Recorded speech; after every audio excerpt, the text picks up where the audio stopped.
The world is still being bent over and spanked by the coronavirus pandemic, but today I want to focus on an equally large and growing disease. This is one I don't believe the WHO has recognized as a pandemic yet, but it's not far off, I imagine. It's called clout chasing. We've talked about this before when I mentioned the YouTuber who was making out with his dog for internet points. There was also the man who was executed by his girlfriend at point blank range with a Desert Eagle because it was supposed to be a viral video for internet clout. This shit is wild. People are dying, people are becoming dumber, all in the pursuit of internet clout. It's an ailment that's mainly afflicting the youth because a lot of the younger generation just has their entire lives online. They just exist in the cyberspace. So they're trying to emulate YouTubers even though they only see a weekly prank video from them, so they're trying to live their life like that. They'll get all of their social information from Twitter and Reddit, so these younger people are literally being trained to be losers. Their father figure will be some Reddit shitposter named 2Beans1Cream who's giving him advice on the Red Pill subreddit. It's sad shit. These people view internet clout as like this holy grail, this elixir, near panacea, that once you achieve enough internet clout, everything is perfect in your life and you're totally healed and fulfilled. You could be the saddest, most greased up loser, but if you have enough internet clout, you're perfect. That's at least the belief that a lot of people have, which is why some so desperately dedicate their lives to getting imaginary internet points and clout. Today we're going to talk about one such person. Her name is Ava, and she is most well known for the coronavirus challenge that she started. I'm sure that video isn't new to any of you. You've probably all seen it by now, and if you've been on the internet for a long time, it's also not surprising or shocking that someone would do that. It's kind of like Goatsy. When I was young, Goatsy was like the craziest shit. Like, that's something that would make you like fucking close your eyes, puke, and just go wild. Like, oh, I can't believe I just saw that. And now all of a sudden, Goatsy, it's like almost safe for work content. Like, you could have Goatsy as a Twitter profile picture and no one would bat an eye. It's still just sad to see someone stoop that low just for a crumb of attention, just a tiny morsel of internet clout that they can try and sink their little teeth into. It's just pathetic stuff.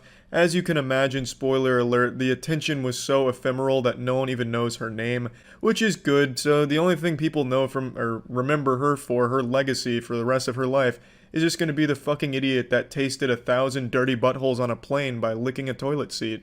That's not exactly the coolest legacy to have, I imagine, but hopefully the 2 days worth of attention was enough. The reason why I'm even bringing this up now is because I'm seeing a lot of this on Twitter especially. I've seen a couple people licking toilet seats. One of them, I believe, got arrested and the Twitter account banned. So she did actually start some shit to try and influence people to doing some dumb shit for coronavirus pranks, challenges, whatever. So I figured I'd use her as the example here to talk about just how shitty clout chasing is and what a waste of time and life it is to pursue imaginary numbers on the internet. So let's show you a little bit more from Ava. Hi to all of you stupid skanks who know that I still don't fucking have corona.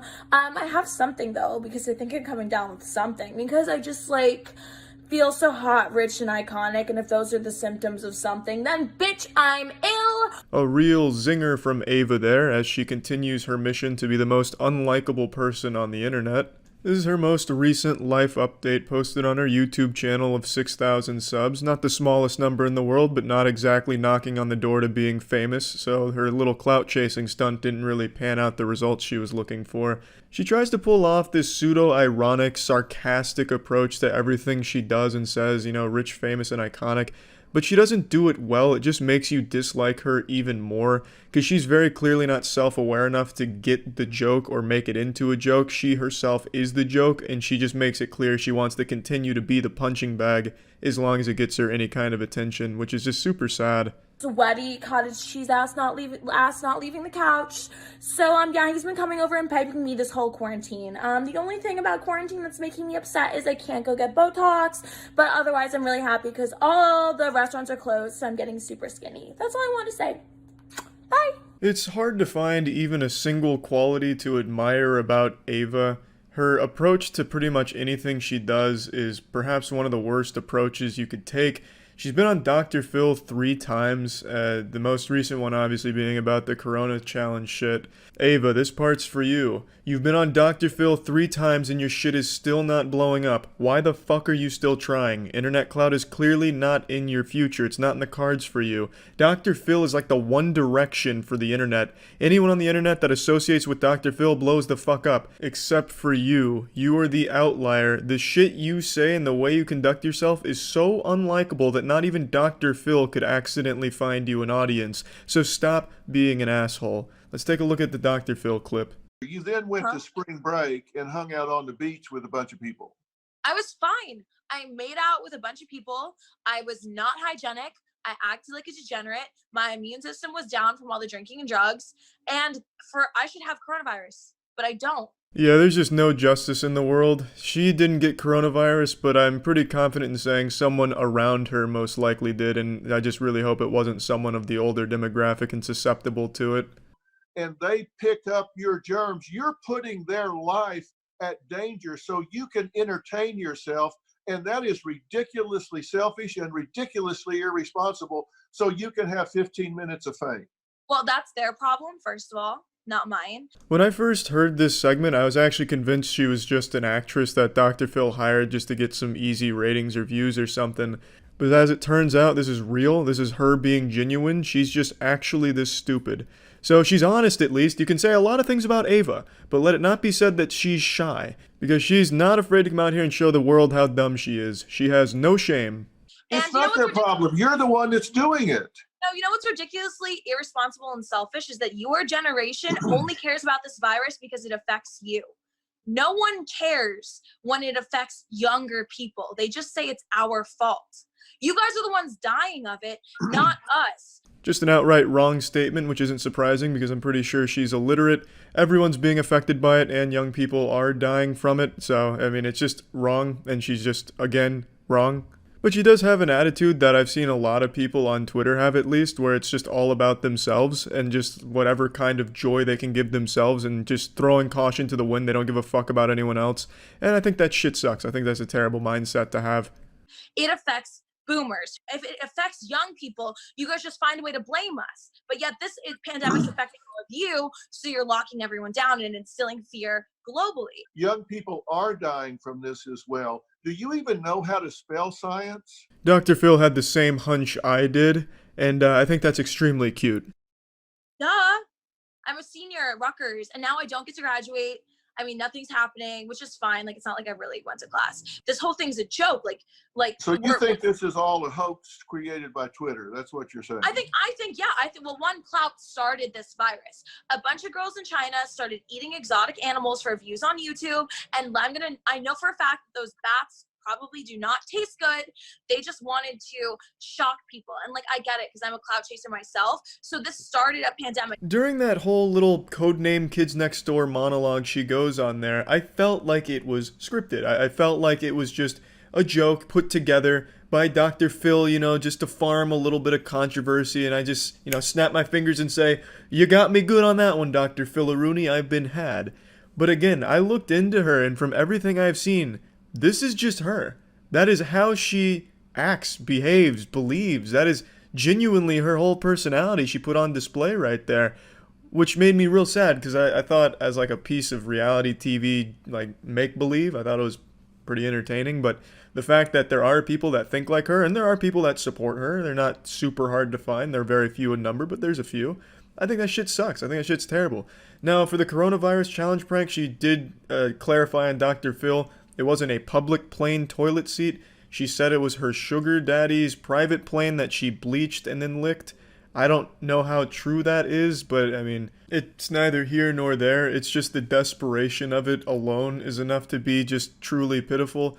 But anyway, I think Ava is just the poster child for what clout chasing does to someone. Her entire life revolves around it. It's just a real sad shit, really pathetic trend that I've talked about before, but with coronavirus coming around now on the internet side of things, people are taking that and using that as a platform to try and gain some quick little attention through some truly just despicable garbage like Ava did.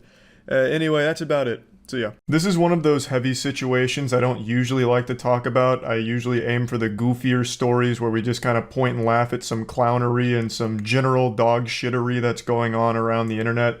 But the situation that's happening with Amouranth is an extremely serious one, and it is one that I'd like to talk about since I've seen some of the worst takes all of humanity's ever concocted surrounding this.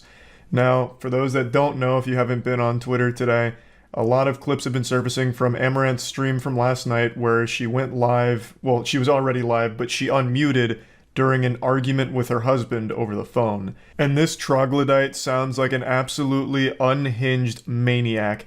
I watched the entire VOD to get the full context surrounding this entire situation, and I can say with a high level of confidence that this is an actual abusive lunatic. Now, before getting into the clips, I want to make it known that I'm basing that on more than just the phone call argument. Obviously, anyone with ears is going to reach the same conclusion because he comes across extremely abusive in the phone calls as well.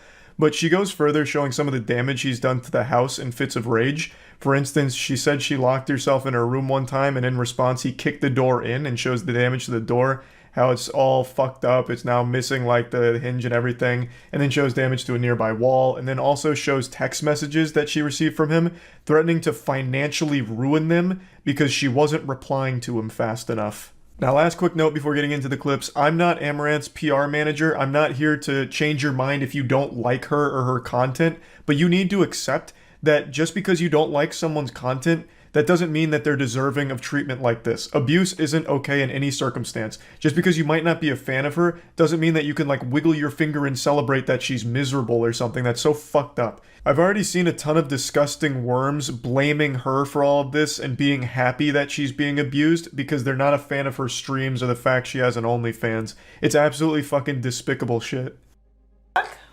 Exactly. Because I'm gonna let you say what you think you heard. But then I'm gonna say what I thought I said.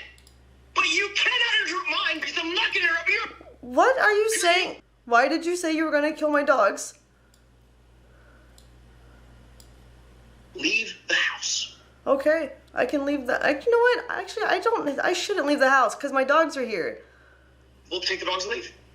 The man's voice you're hearing on the phone that sounds like a 9-year-old getting his balls squeezed at the doctor during a physical with that helium-high, screaming, screeching voice, that's her husband, and he's melting down over an argument they had earlier. And I'm going to tell you what it's about, but you're not going to believe me. I watched the whole VOD and I can confirm, based on everything I've seen here, this argument was because she didn't hear something he said. That simple. So he had asked her a question, she didn't hear it, and said, I didn't know you asked a question, basically. She said that, oh, you didn't ask me that question, but he believed he did. So her saying, you didn't ask me that, he took as a personal insult, and it led to this massive blow-up. That's what started this whole thing. Because she didn't fully hear the question, so didn't know what was asked. And in response to that, in order to prove a point, he threatened to kill her dogs. Totally reasonable thing from a rational person. I'll go ahead and play his side of that statement. Why are you pausing? You didn't ask a question. You said a statement. Did you say that? No? I tried to tell you Are what you I saying you heard. did not say that? Are you saying you did not say that? I tried to tell you what I heard from you.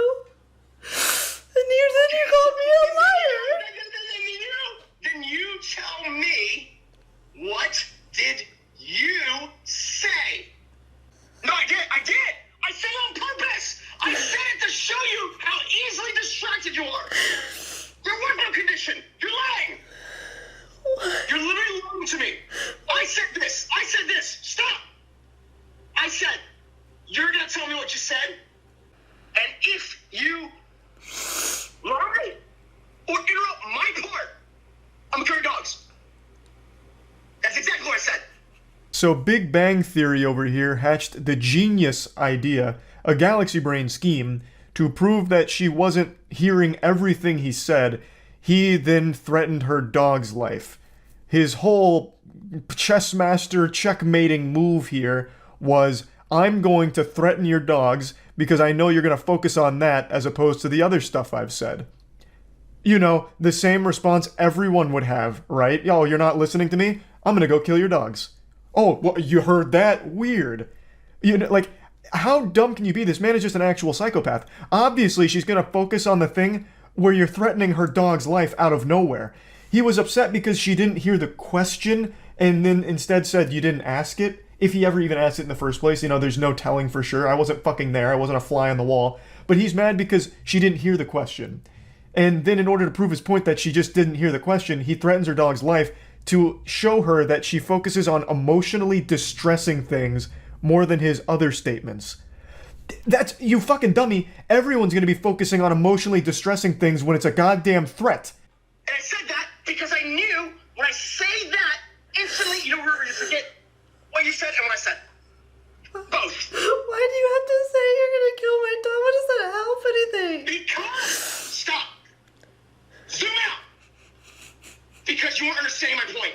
What? What are you even talking about? You brought up the dogs out of nowhere. Exactly. So To what? prove a point. What point is it proving? See? You're proving my point right now. What? I'm asking you. I don't even understand what you're saying to me. I know. That's my point.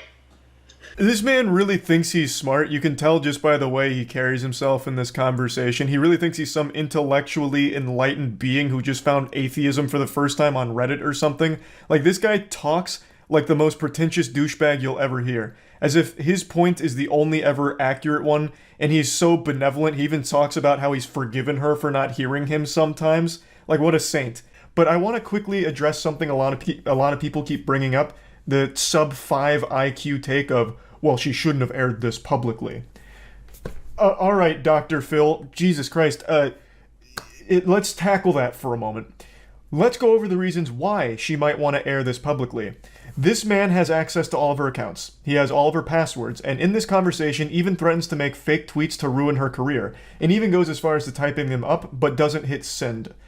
She is basically his prisoner, because she has tried to go to authorities, at least based on everything I've seen in this VOD, and she has recorded other conversations, but in response, she had her shit broken by him and had her phones taken away by him. Literally got physical with me.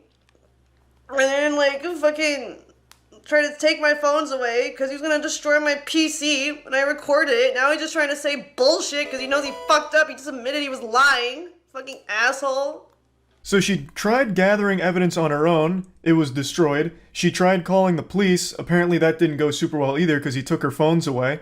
Like, what the fuck else is she supposed to do? I think this was a very good course of action here, and publicly airs it all out so that way this can help her in her case in getting away from him.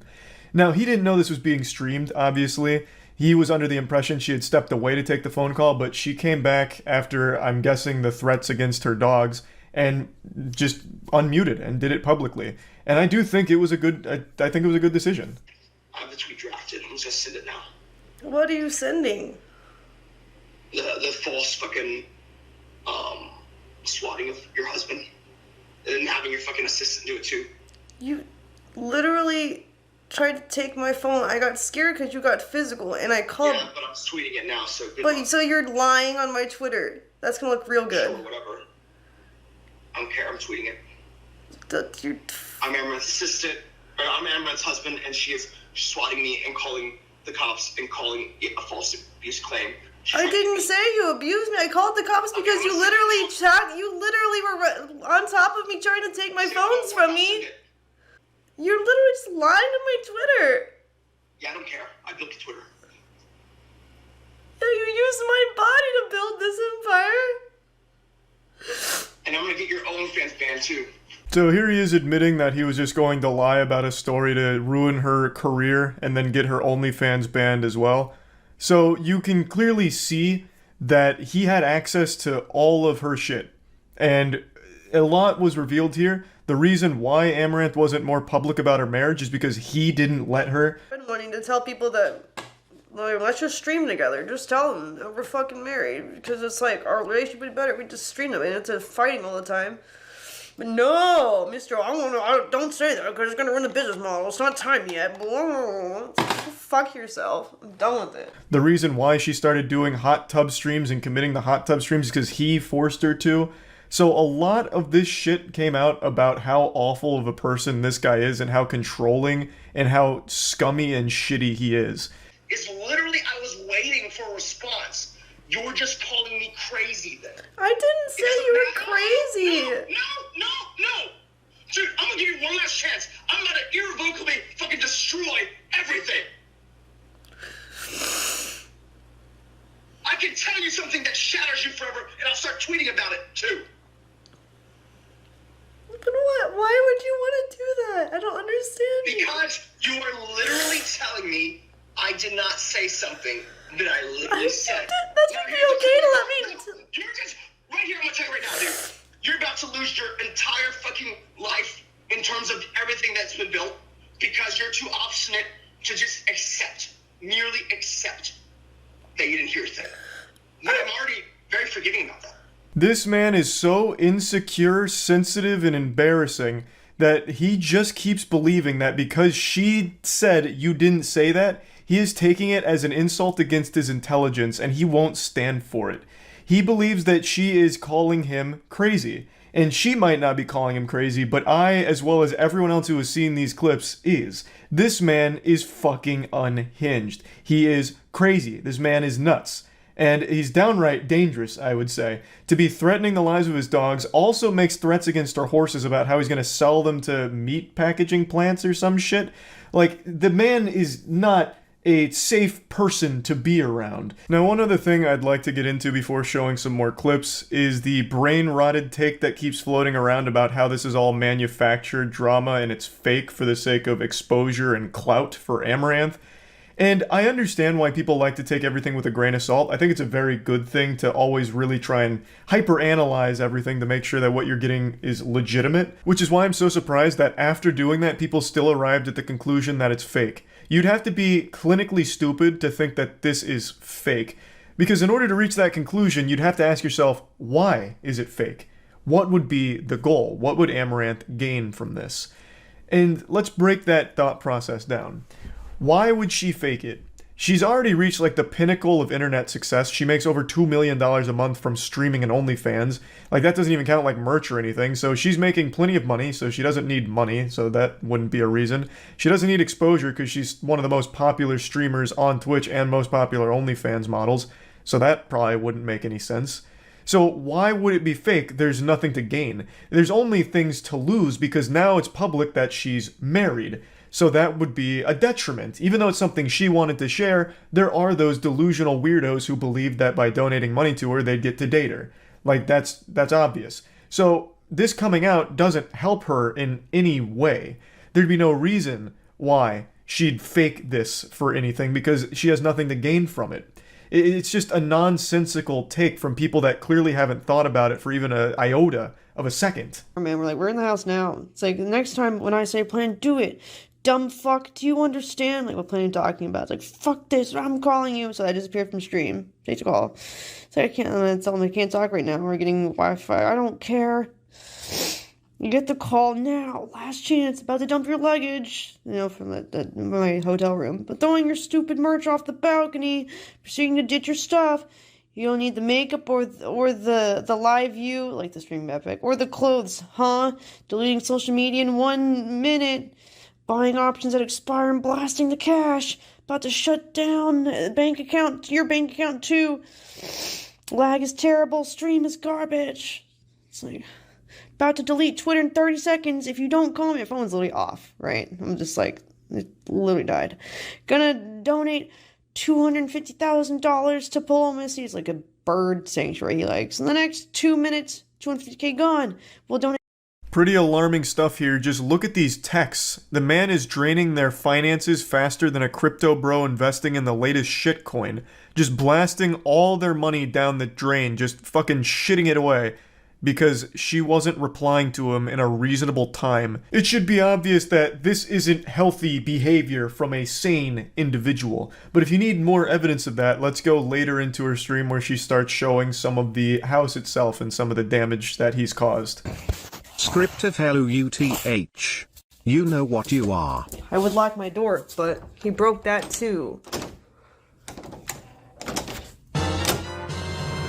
So, Best advice I can give that was during the my day divorce that my he grandma fucking gave. took the This the too phone shall from pass. Me, both phones from me.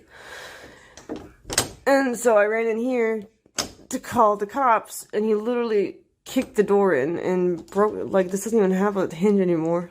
What an absolute nightmare. And you want to know what's really sick about the whole thing? There are people saying that she absolutely deserves it because she does OnlyFans. Can you believe how fucked up that is? And also, a lot of the things people shit on Amouranth for, like pretending to be single to get money from simps or whatever, isn't even her idea, apparently. It's her husband, who is controlling every aspect of her life, it seems. He has access to all of her accounts. He's the one who comes up with her schedule and tells her what to do on stream and all of that. So a lot of the things that she gets shit on is actually her husband doing it, making her do it. And yet Amouranth is the one that has to roll with all the punches. And then once she turns off stream after being insulted all day by a ton of people, she then has her husband insulting her and yelling and screaming at her. Fucking unbelievable. The set of circumstances here are so incredibly sad. Like, just genuinely awful. And the stream ends in a really concerning way. I'll go ahead and play the ending of the stream to you. Hello? Hey. I haven't gotten any calls.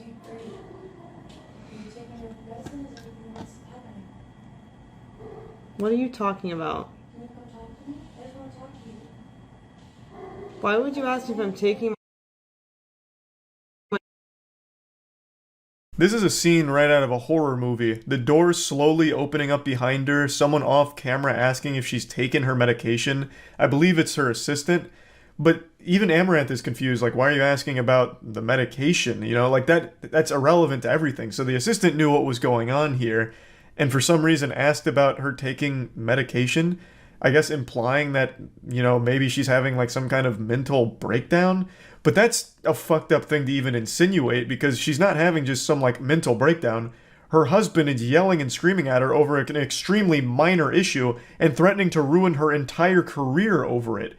And making threats against her dogs and her horses. Like, this isn't just some mental breakdown kind of thing where she, you know, she's off her meds, so now she's crazy. Like, her husband has made a massive fucking threat, not only to her career, but the things she cares about. It's a very serious thing that most people would respond to in the same way. She's just doing it live, probably because she felt like she was out of other options. So I think it's a really weird thing for her assistant to ask. And the door opening behind her, I think, is eerie. I think that is scary. She hasn't posted since this has happened. Hopefully everything's okay, but no one knows as of right now. But I think this is an extremely important situation to talk about because for some reason, people are dismissing it as no big deal, which blows my mind. Like, this is a legitimate case of abuse on stream here. And I don't know why people aren't saying it as such. Granted, most people are, but there still is a community of people that still think it's not an issue and that it's her fault. Why is she staying with an abuser? You know, she brought this on herself. If you're in a toxic relationship, just leave. All things spoken by people that have never even felt the touch of another human being. The absolute worst takes imaginable. But yeah, anyway, I just wanted to talk about this a little bit. That's about it.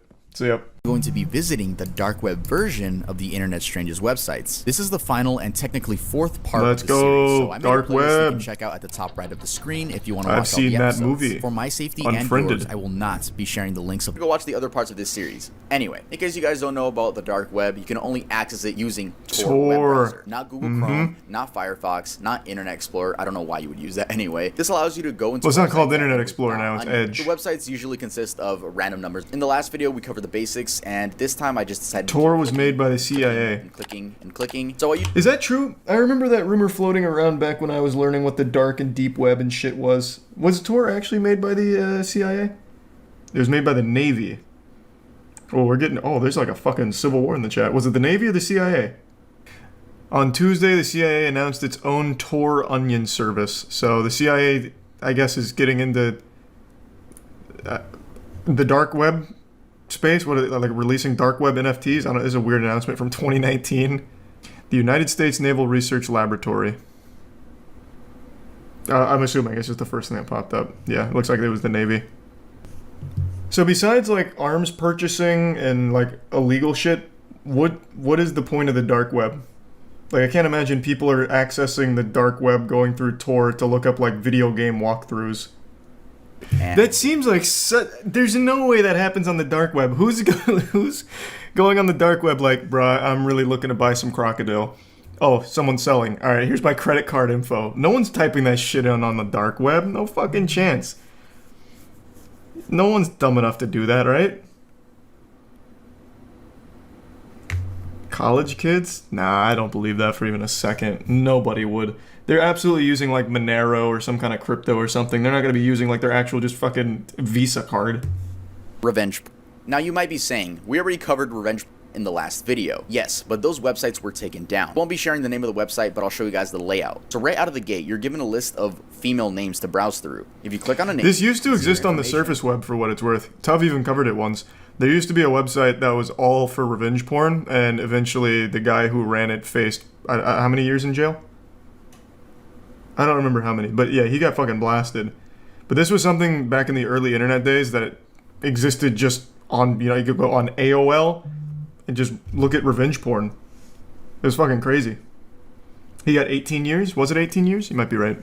Member. There are two options: the lifetime basic. Yeah, and see, a buy with lifetime Bitcoin. premium. You're not Lifetime typing in basic credit costs card info. $150 and includes lifetime membership, daily updates, 101 gigabytes in leaked amateur content, which is 69,300 Jesus photos, Christ. 3,405 video, and plus a VIP section, an IP cam section, spy cam What? recordings, NAS Synology section, and unsorted content, which apparently they have 10 terabytes worth of. So yeah, the IP cam Holy section, it's shit. like, dude, I feel so bad for the girls that don't even know their laptop is hacked and people are just watching them. Random people are just watching them. Go. That's another crazy thing. Do you guys remember that back in early internet days? There was a time, I don't remember if it was Max, but there was some laptop that shipped with a webcam built in, and it was extremely easy to access. So easy, in fact, there was a website set up on Surface Web where it would just be like a roulette. You just click a button and it'd take you to some random guy's webcam. You could just watch them living their lives.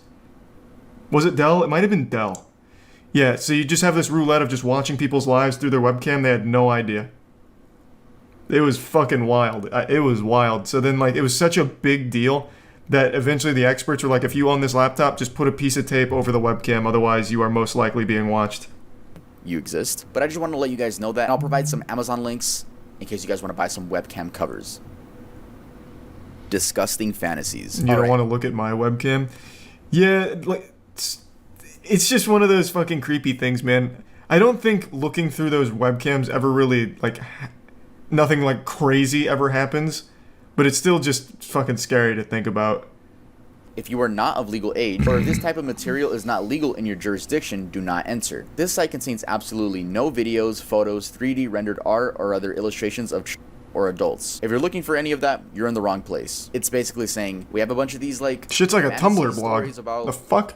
Not only that, but they have two philic prevention campaign advertisements to deter the users from doing anything in real life. They're obviously only doing What? this so it seems like, hey, we're actually the good guys. We're preventing this stuff from happening in real life, when in reality they're just providing the acceptance, normalization, and culture of files. That is something that is, I've seen this on Twitter. There's a verified account, couple 100,000 followers from what I recall. They have this belief that if we could just use AI to generate fake children for porn, it would solve pedophiles. There is a group of people that genuinely believe that providing, like, more child porn but without real people, that it would somehow get rid of, like, pedophiles. It is the most ass-backwards idea ever. It's fucking disgusting. They've made this post like, this is where I think deepfakes need to go. We need to create deepfakes of children in pornographic settings, so that way people would no longer be incentivized to use real children in child porn. It blew my fucking mind, and there are people supporting that. Like, all that does is provide more child porn for pedophiles and make the market even bigger for people to fucking film that shit in the real world. It's crazy. It's crazy. Twitter is just the most outrageous wasteland of horrible ideas. That's what this just reminded me of. I think it was actually Mudahar who commented on that. I don't remember what the account was that was talking about it. I know they deleted it shortly thereafter. minor and it's still illegal to have on your device. Take lolly for example. Even though they're just drawings, you can be arrested and charged with a crime if you possess lolicon in any form. Other countries have also... Oh wait, let me read that. I didn't know that. Is that real? You can actually get arrested for lolly? So what is Twitter talking about then where it's like, it's not illegal? In fact, lolly is something to be celebrated. So enacted laws making lolly... We offer the best collection of real snuff and authentic R-word pictures and video clips. Jesus Thousands Christ. of photos, videos, comics, and books. Join us for your very special never forget experience. For a small one-time fee, you have unlimited access forever. We add always new forbidden content, completely safe and anonymous. Jesus. The document. The stuff on that document is absolutely fucking insane. Thanks, the worst part is that they provide image proof. So, they provide image proof by using these web links. Everything that I'm about to say is real. They use Reddit? They provide some video proof too. I did check out some of them, and oh my god, I never want to go back. Like, deadass, I never want to fucking go back. I never want to see those images again, but it is real. I'm letting you guys know, this shit is real. Let's go over the document. I was actually kind of stupid and I downloaded the fucking text document. I don't know why I downloaded it. I downloaded something from the dark web. It's on my computer now. It's just a doc. It's like a J-Station video. I downloaded some shit from the dark web. Now all of a sudden I'm an 8-foot smurf. I accidentally drank the Amogus potion at 3 a.m. from the dark web. Jesus Christ, tough. Yeah. So the first thing they're claiming to sell are guns. We have sniper rifles, Mossberg 500, TOZ rifles, Kalashnikov rifles. I've never heard of that. But it says made in Russia, not China, from the other video. So let's just get into something shocking. This one, bro, this is what really got me. Video filmed according to your script with torture, R-word, snuff, etc. We need from you how many actors will be, race, gender, and your script/scenario. I can't believe Jesus Christ. The youngest actor we had, 4 days after she is born. The oldest actor we had, 93-year-old woman. Holy I'm assuming fuck. it's kidnapped people, blended up babies in smoothies. A classic smoothie is a drink made from pure raw fruit and or vegetables using a blender. Classic smoothie is a healthy type of cocktail that you can drink for breakfast or a bit later. But we have a special smoothie. It's made from newborns. We place in blender the newborn with or without legs/hands/head no fucking shot. And blend until the mixture is source smoothies from newborns strictly in the refrigerator or cool place. That one seems very fake. Also buy male and female genitalia, just like they're obviously I don't know about that one. That one doesn't seem like a real thing. Safe and secure container will be transferred and marked as for medical school. So they got their own methods to. That's CIA bait. Legit. Yeah, it definitely seems like bait. Cocaine, and why does that even matter? What? By reading the names, I recognize some of them. It's extremely fucking illegal. They're also selling the Logan Paul video. You guys know which one, which is a complete shock to me. It was like a YouTuber on this list. What was going on? But you know what Logan Paul video I'm talking about. Can't you just find that on archive.org? 60 FPS. Why would you buy that on the dark web? Pretty sure it's on archive.org. Check out their image proof and like it makes you tier 1 Ash. And you guys don't worry about my mental health. A lot of people comment like, I hope your mental health is good. It's good, bruh. I'm gonna go play GTA after this, right? But thank you guys so much for just supporting. Yeah, it's the Logan Paul Forest video. It's a blessing. I'm pretty sure it's on archive.org. You guys, like, don't worry about me. Go on with your life. And I'll see you guys. Actually, leave a like on the video and subscribe if you're new. And I'll see you guys next time I upload. Nice. So besides like illegal shit, is there any reason to go on the dark web? I know Mudahar's made a few videos on like other things besides like the worst shit on there, but what else is there? Besides just a bunch of illegal shit. To get around taxes? Wait, there's like accountants on there? You could charge for like services to evade taxes or something. That's more just illegal shit though. I'm saying like besides all illegal shit, people just go there to hang out sometimes. Oh, well, if it was made by the Navy, then why the hell was it made and has a bunch of illegal stuff on it? Well, the reason it has a bunch of illegal stuff on it is because the anonymity. That's like the whole point of the dark and deep web. As for why it was made, that I don't really know. It's probably to get around like surveillance or something maybe. I'm just spitballing. He's a tier 1 poopy ranger. Let's see what crimes were caught on Twitch. Off the top of my head, can I think of any crimes? Turkey, the Turkish community on Twitch was recently just caught in a massive scandal of money laundering through Twitch bits and donations. That's probably on here. What else? CSGO Lotto? Would that be on here, you think? Twitch started off as just Prime TV. Raptor. A man strapped the camera to his head and would live stream everything that happened to him 24/7. Eventually, the site grew and welcomed people from all over the world to I live used to stream on the Justin company had TV. a name change, which we now know as Twitch, and in 2014 was bought out by Amazon for $970 million. The first thing I want to do is talk about the horrible Twitch staff. Now, it's very known that Twitch has some, let's say, biased staff. Every other Coming in month, it hot. seems like a female streamer gets banned and then unbanned within the same week, whereas a male God streamer damn. can get banned for the same thing, if not something less harmful, and end up getting permanently banned. This has been proven time and time again, with the most recent case being about Narcissa Wright, a Twitch streamer that literally tweeted Narcissa out, "I Wright. want to kill myself and shoot people at Twitch headquarters." That story is very sad, Who was honestly. banned, and then what do you know? Unbanned a few days later. I mean, if you ask me, that should have been a permanent ban, but no. We see in this tweet here that they're reducing her ban, and basically, you know, she got unbanned, is what I'm trying to say. Point is, Twitch, I see where your bans come. I see where they come from, but it's like to me, Where's the bits, Alex? it's just like this situation. This shoot people at the Twitch headquarters. Should be a permanent ban. Now, why? Are the Twitch staff just full of simps? Yeah. And in all honesty, it does seem like Twitch has favorites. Sometimes the reasoning for people getting banned is so stupid, but then if a female does it, again, this is not every Now, single correct me case. if They I'm could- wrong. Wasn't she rebanned after being, or wasn't she rebanned after being unbanned and then banned again? I'm pretty sure they did correct that mistake. The whole Narcissa Wright story is extremely sad, though. That situation is horrible. I don't think many people know like the whole lore behind Narcissa Wright, but it's a honestly really sad story. Tell it? I can give the cliff notes. Back in the early days of Twitch, really Twitch was built on the back of speedrunning for a little while, like Siglimic, Cosmo Wright. Really the two of them were like pillars of streaming content on Twitch, and started to really get a lot of headlines. And then eventually ADGQ was rolling around, AGDQ started popping off. Cosmo Wright was a prolific speedrunner in Zelda games, Wind Waker, Ocarina of Time, all of that. And then over time, started to lose interest in speedrunning. I remember, I think it was 2016, Cosmo Wright entered into a Nintendo-sanctioned competition with a guy named John Numbers, where they were playing Mario Maker as a contest. And Cosmo Wright got blown out and didn't really return to streaming after that, if I recall correctly. And then after that, Cosmo Wright's mental health seemed a little spotty from what people were seeing. Eventually, Cosmo Wright transitions into Narcissa Wright, and from there, the streams that she would do were really focused on like really negative things, and it was very like a toxic environment. Eventually, Narcissa stopped streaming for a while, and what I understood is that she just outright stopped altogether. And then she posted that tweet about wanting to kill herself, and then the Twitch staff, which obviously turned a lot of heads as like, hey, what the fuck is this?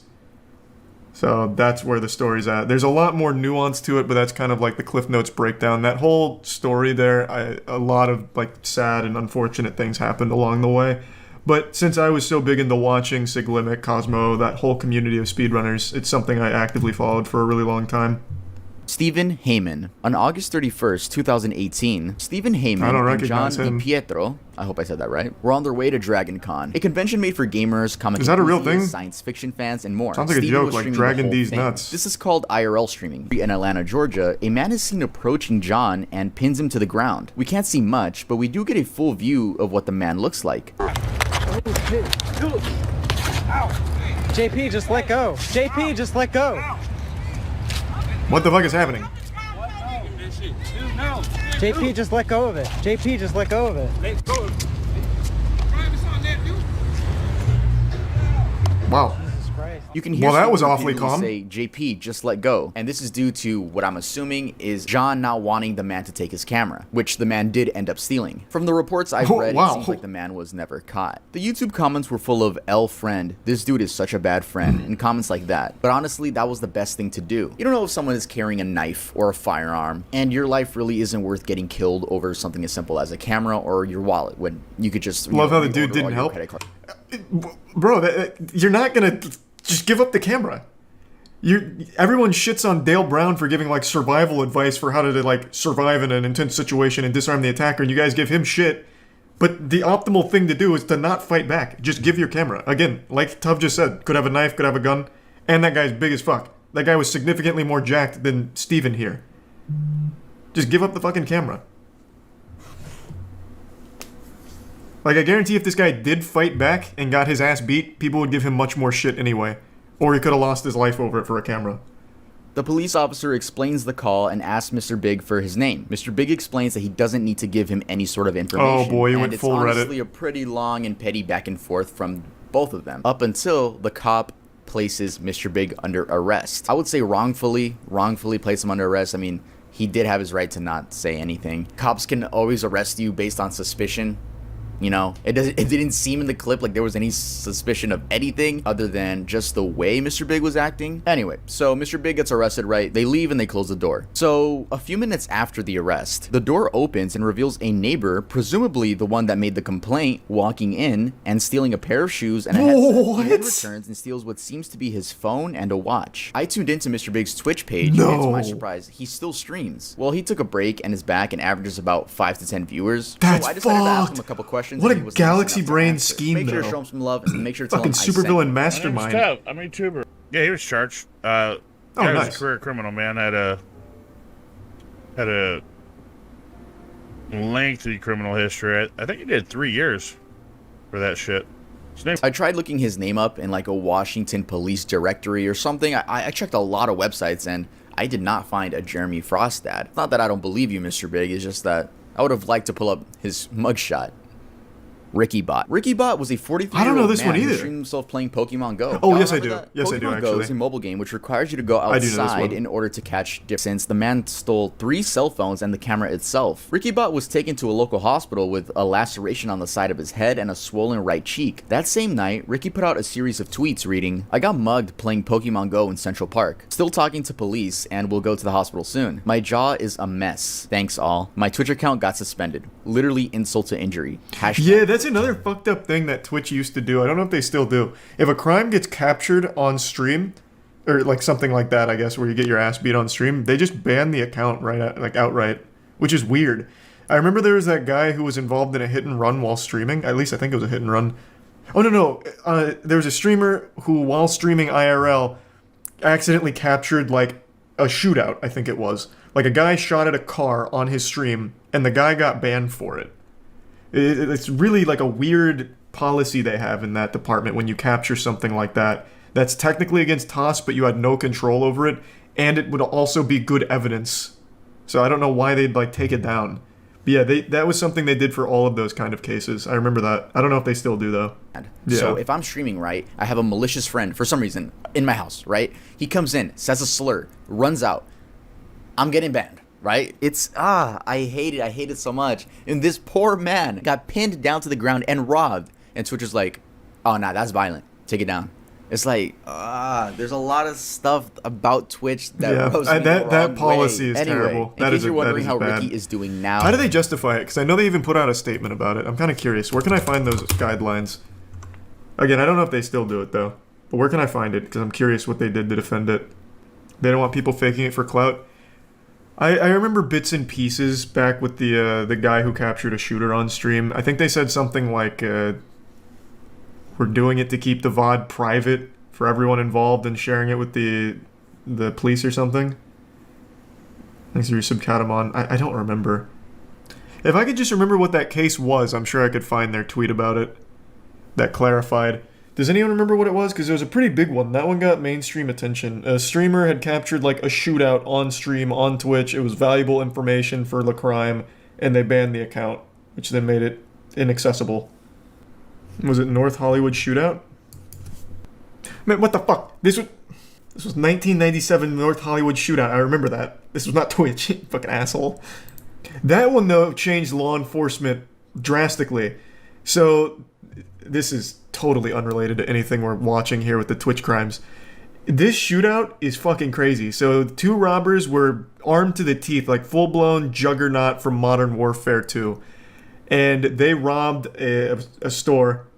And the police showed up and they just started blasting. Like the guys full auto, just letting it all hang loose. Oh, it was a bank. They robbed the bank. Yeah, that's what it was. Robbed the bank, just blasting. and the cops were shooting back, but their handguns weren't powerful enough to pierce their armor.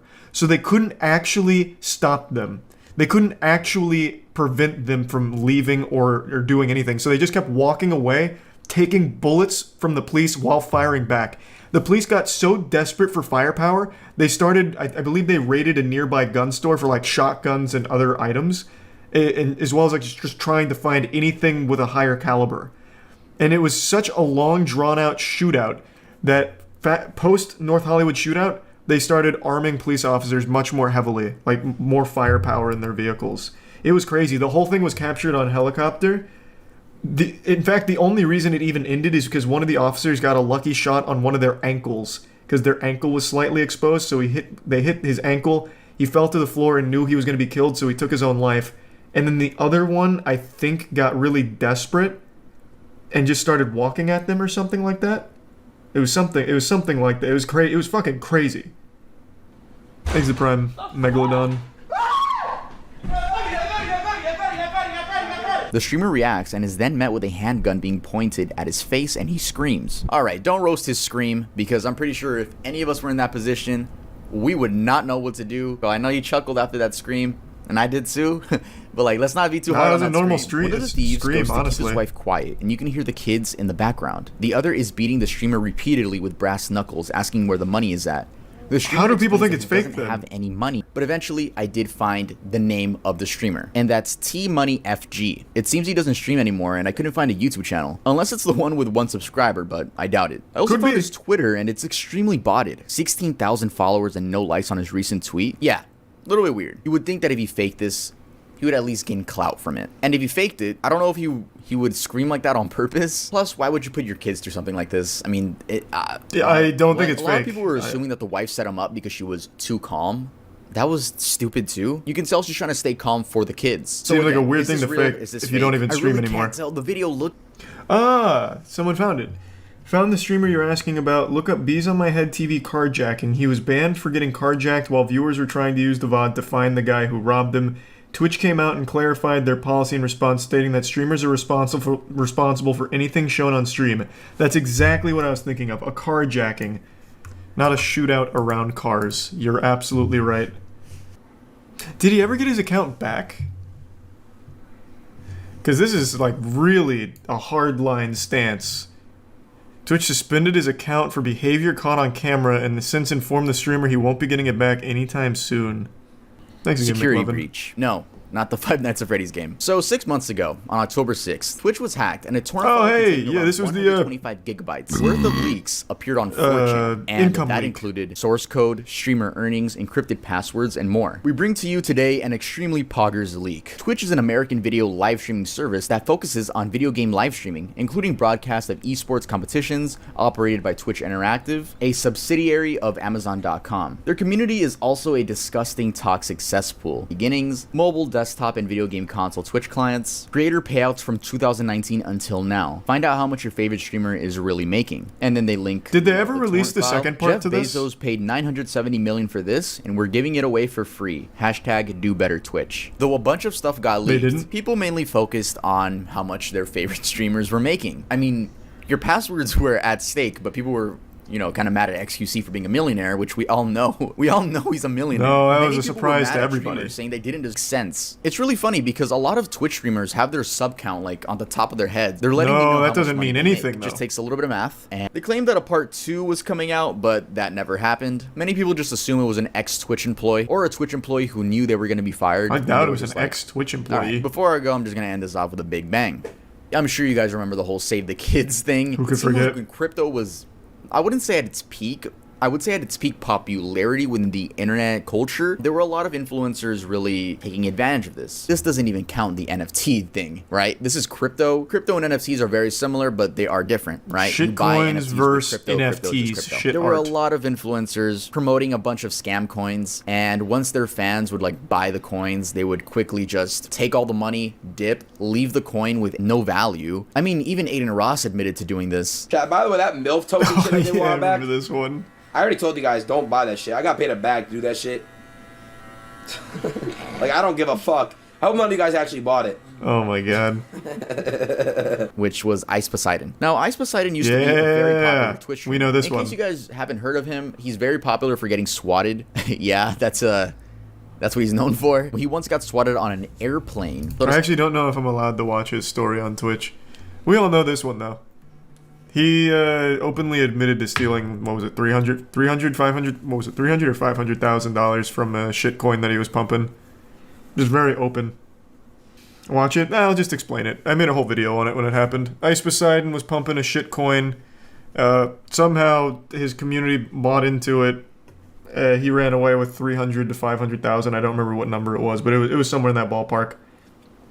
And he then went on CoffeeZilla's channel and openly said, yeah, I took the money. I was worried the coin was going to lose some value, so I thought I might as well take the money before it hit zero. And he was just very open and honest. And then CoffeeZilla said, hey, why don't you just give the money back since you still have it? I see it in your wallet. You could give the money back. And he said, I could, but I don't want to. Yep. It was fucking crazy. What's up, everybody? It's Critical. I finally found the saddest Twitch channel in existence. It's called Serious Gaming. Contrary to what the name will have you believe, there is no serious gaming to be found on this channel. Just serious marriage problems. There's tons of clips of these two in their failed marriage. They play games sometimes, but most of the time they just get drunk together and it leads to a very uncomfortable viewing situation. But I'm just going to show one clip today, and you can really see the disgust on the wife's face for her husband. Now, I truly think that they should be banned from Twitch, and that's only because Twitch is so fucking strict with their rules. If you fart a little too loud on stream, you might be banned from Twitch. So why wouldn't Serious Gaming get banned? This is by far the most deplorable channel on there. It's just a man and his wife constantly fighting on stream and doing anything for donations, and it sets a really bad example because their name is Serious Gaming, so some kids will come on here expecting to see some actual gameplay, but instead all they'll see are these two fucking dumpster dildos arguing. I'm gonna go ahead and play the clip now. You're not gonna make love tonight? No, I'm exhausted. I'm literally gonna go into bed and fall asleep right on my thing. I don't even know if I'm gonna wipe my makeup off my face. Smooth move. It was a good attempt, a very valiant effort. His wife's just a little too tired tonight, and that very much disappoints this man. He looks like a failed cloning experiment of H3H3 Ethan. Like they tried to make their own Ethan Klein, but instead they ended up with this fucking goober.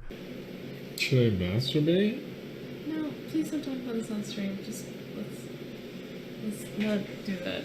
Now, I respect this move. He's trying to compromise. You're too tired for sex, that's okay. Well, how about masturbating me with your pussy? Does that work for you?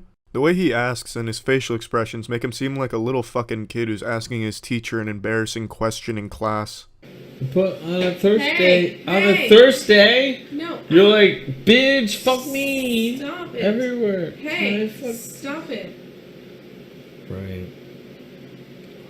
Now, whether or not on a Thursday she really was like, bitch, fuck me all over everywhere, that's left up to the scientists to debate, the professionals. However, all I can say is, this man has the stupidest nipple piercing and Mickey Mouse tattoo on his titty. And the way he asks for sex is just downright pathetic, and it makes me feel very bad for him and her. I'll just wait till tomorrow, I guess. Wow. Alright. Thank you, Vic. Alright. See you guys tomorrow when Vic's ready for me. I appreciate the optimism here with him thinking his wife will be ready for him tomorrow. I'm pretty sure that won't be the case. I don't think she's ever going to be ready for this disgusting human being. But another thing that I'd like to point out here is that this man just looks like some kind of sad puppy dog when it comes to this sex thing. I think he's trying to shame her into having sex with him, make her feel bad. It's just downright uncomfortable to hear, and pitiful to imagine that it's actually happening in real life. This man's a human sidewalk booger, just something you look at and just go, ew, and just feel bad for. Is Vic ready? What's wrong with you? Well, I mean, You're just shaming me on the stream. There it is, roll credits and cue Flight of the Bumblebees, that old song. That song doesn't exactly fit in this situation, but it's a good song. Now, this is truly an awful marriage on display. You can look at more clips if you want to. I just didn't want to make a super long video on it. So yeah, that's about it. So yeah. There's a crazy clip from Pokimane's stream going viral right now that I really want to talk about, but it also made me want to speak on a story I've never told about an experience I've had that's somewhat similar to the one she describes here, at least in terms of creepiness. And, well, now I finally have a reason to get that baby off my chest here, so that's gonna be cathartic. Let's dive in. Many, many years ago, when I was like super omega active on YouTube and I was working with a lot of different editors, there was one editor in particular that I would work with a lot because his edits were really, really good, but he had one major problem, which was that sometimes out of nowhere his videos would just be like a week or two late. Months go by and he messages me out of the blue and he says, "Hey, do you have time to talk? I'm ready to finally tell you why I've been struggling so much with deadlines." In the history of the human race, I don't think there has ever been a good ending to the sentence, "Hey, do you have a minute to talk?" That always precedes the most vile shit you'll ever hear in your life. I can't even imagine a situation where you'd hear that sentence and think anything other than the most negative thing you'll ever hear is about to happen. Like, imagine you're in heaven and the Lord pulls you aside right in front of the pearly gates and he says, "Hey, you got a minute to talk?" Well, you immediately assume you're just going to hell. Like, there's just no world where that sentence ever precedes good news. Tell me why he proceeds to tell me that the reason why he would sometimes turn around videos a week or two late is because he couldn't stop touching himself. I was trying to pick which word to use. To me, his, in a way, employer of many, many months. Stop for a second and really let that stew in your noodle. Let it marinate for a bit.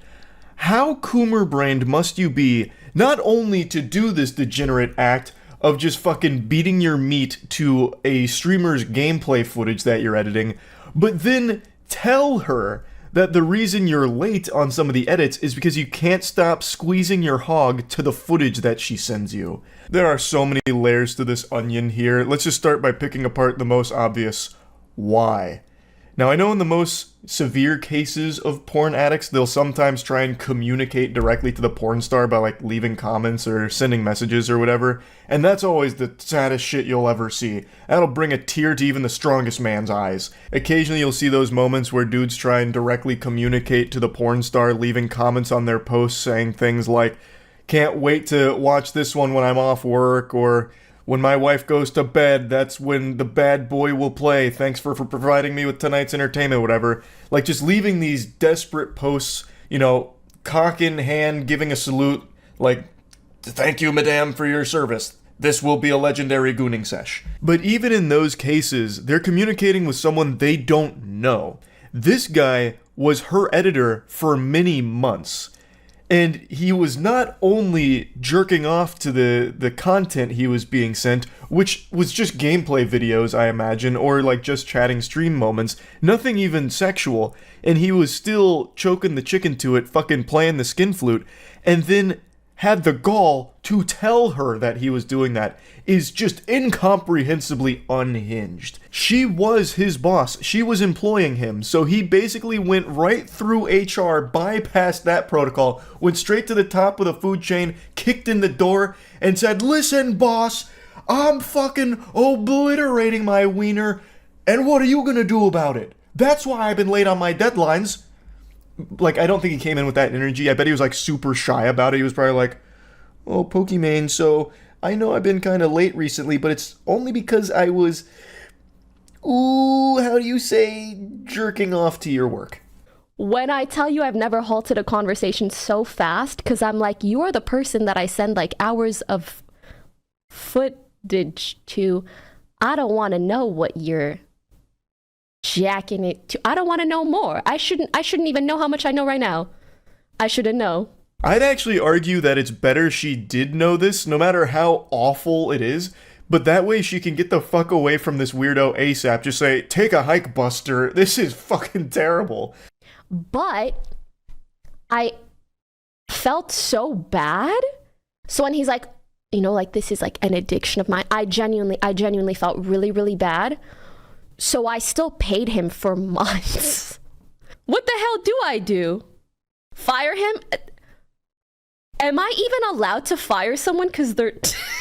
That's definitely towards the top of the list for the best reasons to fire someone. That actually might be reason number one why you could go ahead and can somebody. Because they can't stop fucking beating their cock to you, their employer. And they're also not doing their job well by being 1 to 2 weeks late. Which, by the way, is a long time of just fucking gooning here. This degenerate would miss his deadlines by a week or even up to 2 weeks because he was obsessively polishing his scepter to his employer. You 100% can and should fire someone like this. It's not like the Better Business Bureau is going to defend him. You're not going to have agents show up at your door knocking and be like, hey, listen, we know what happened here. You discriminated against this kind, gentle sir.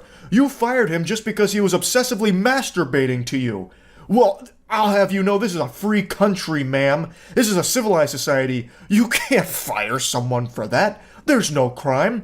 What is the charge? Busting a nut? An immaculate, gooey nut? This is democracy manifest. Like that just wouldn't happen. But I actually understand why she was hesitant to do that. And this is where I'm going to get into a story I don't think I've ever told. I'm pretty sure I haven't.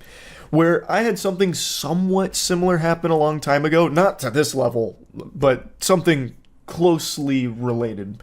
So a while back, I used to just accept any voice acting role I was offered by any human being with a pulse on the planet. If they said they needed voice lines done, I would do them for free just because I really enjoyed doing it. It's actually how I met Jackson, and if you have ever watched the official podcast, you'll know that our X-Men origin story between Jackson and I's friendship is that Jackson actually scammed me through this process. He sent me an email asking if I'd be down to do voice work for his upcoming game, and then sent me like some in-game screenshots and promotional screenshots that were actually just Dark Souls images that he photoshopped to fit his game style that he tried to sell me on. And I was like, yeah, fuck yeah, I'm definitely down to do voice work. And it turns out he never had that game, he just wanted to play games together, and we did, and ended up becoming extremely close friends, and now we make God Slap together. Like, he's been a friend of mine for almost a decade now. And it came from that. But there's definitely a dark side to that. The Sith Lords definitely did exploit that very stupid thing I used to do, just accepting any voice acting roles ever from anybody. So, I think this was after I had met Jackson and after we were friends. I can't quite remember the exact chronological timeline here, but I received a very interesting email from a very peculiar man that under any other circumstances probably would have triggered red flags in a sensible person's mind, but for me, I saw the word like voice acting opportunity and I was like, I'm in. Say no more. So I emailed him back saying that I was absolutely down to do this and when should we get to work on it. So we communicated back and forth a little bit and eventually set up a Skype call. Because this is when Skype was still popular. I think one of the best things that's happened in modern day is that Skype has died. That was legitimately just like fucking official malware. That was the worst program that ever saw success, and I am embarrassed that it ever got as popular as it did. But this was a different time and day back then. So we went in Skype and we had our first voice call a couple days after that initial email came through. And it wasn't like super weird. He conducted himself pretty professionally. He was trying to tell me about the game. I don't remember all the details around it. It was a game that never was going to happen, though. It was unbelievably ambitious. It was some kind of like MMO hack and slash with like a super deep branching plot lines, all made by him, the solo dev. He was just spamming every buzzword he could about this game, but again, it didn't matter to me because it was voice acting work, and I wanted to get the reps in. And so I just said, yeah, like, I'm super on board. Let's stay in contact. You can send me the script and whatever else you need. And that was kind of the end of our, like, introductory call.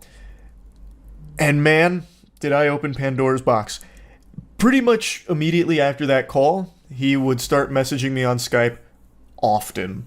And it wasn't about the project all the time. Sometimes it was just about his day, which I would engage with. I'd be like, oh, it's really interesting to hear about how your day's been going. Thanks so much for sharing. And then he'd start tiptoeing into like some other small talk. It started to feel like he was interrogating me sometimes, where he'd be like, so what'd you do today? And I'd tell him, and be like, oh, so like, you didn't really respond earlier. I thought you were just doing something really important, but you were just hanging out at home? That's kind of weird. Like, what, are you sure that's all you're doing? I was like, brother, yeah, I mean, I don't know, I'm just not like always on Skype. He's like, oh, no, that's fine. You just didn't respond to me. And then he'd start gradually asking more and more questions, like questions you would ask someone on like the most awkward first date imaginable if you were some kind of Reddit mod. He'd be like asking me certain things like about anime and just like general interests and shit. And this is right before I had graduated college. I was still in college because I remember he was asking me about how my schooling was going. And I was like, yeah, I mean, it's going well. How's your project going? And he'd tell me some shit that I know wasn't happening. He's like, oh yeah, I got a lot of work done today on the game. I was in C# really just fucking in my flow state. I took like the limitless pill, and man, I programmed fucking 15 trees, and I have 17 actors doing mocap for me, and they're all martial arts specialists, so the hack and slash animations are top notch.